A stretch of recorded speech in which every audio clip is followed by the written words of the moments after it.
The age of fossil fuels is coming to a close, and with the most recent estimates from BP suggesting we only have 52 years left of oil, how will our economy adapt?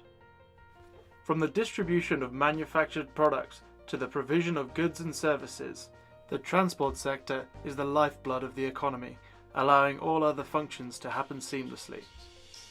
Unfortunately, our current system offers not only economic volatility, but is one of the major contributing factors towards global climate change, with 21% of the UK's greenhouse gases coming from the transport sector alone. Unfortunately, this global pollution has a local counterpart, as poor urban air quality is linked to 9,500 deaths each year in London and 40,000 across the UK as a whole. Even with clean air bills, exhaust emissions from internal combustion engines are a major killer. As global populations increase and coalesce in dense urban areas, we are only going to see these issues grow as time goes on.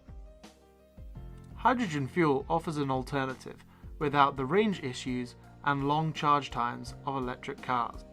Some manufacturers have gone as far as to bottle their emissions, as hydrogen cars only produce water. This protects urban air quality. Global greenhouse gas emissions can also be curtailed, as hydrogen production can be driven by renewable energy sources. This process is known as water electrolysis and only requires a supply of energy as well as a large supply of water. However, this process is costly and inefficient. Therefore, other processes currently dominate the market. The king of these being steam reformation of hydrocarbons. This process strips hydrogen off natural gas molecules like methane to produce purified hydrogen.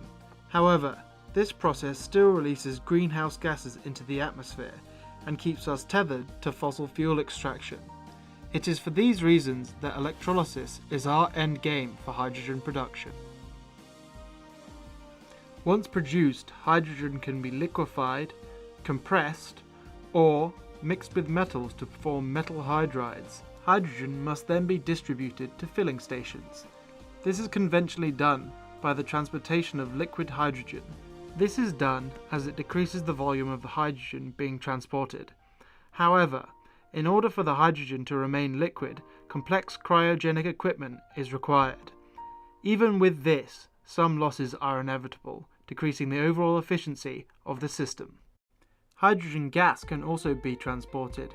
This is done through retrofitting of existing natural gas pipelines.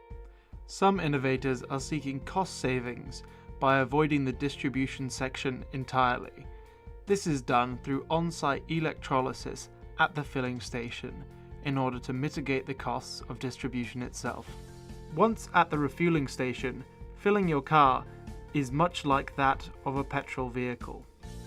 But behind the scenes, hydrogen is stored in a variety of ways, ranging from liquid fuel to compressed gas to medium pressure storage. The hydrogen is then processed to be compatible with the car. Currently, the major system used is a compressed storage tank working at 700 bar pressure. Previous models have used 350 bar pressure. However, the higher pressure is used in order to store a larger amount of hydrogen on board the car. Once on board, pure hydrogen is fed through the system into the fuel cell, where energy is produced.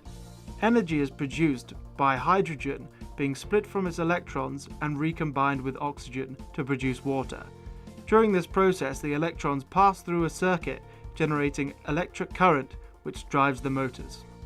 Unfortunately, this system is less efficient than electric vehicle propulsion, as well as many internal combustion engines. Petrochemical filling stations and electric car recharging stations are already been seen over much of the country. However, hydrogen fueling stations are yet to develop properly, with the exception of a few testing grounds such as California and Germany. So what are the major factors stopping the further development of hydrogen and a hydrogen economy? And how can we remove the barriers stopping it from being adopted within our society?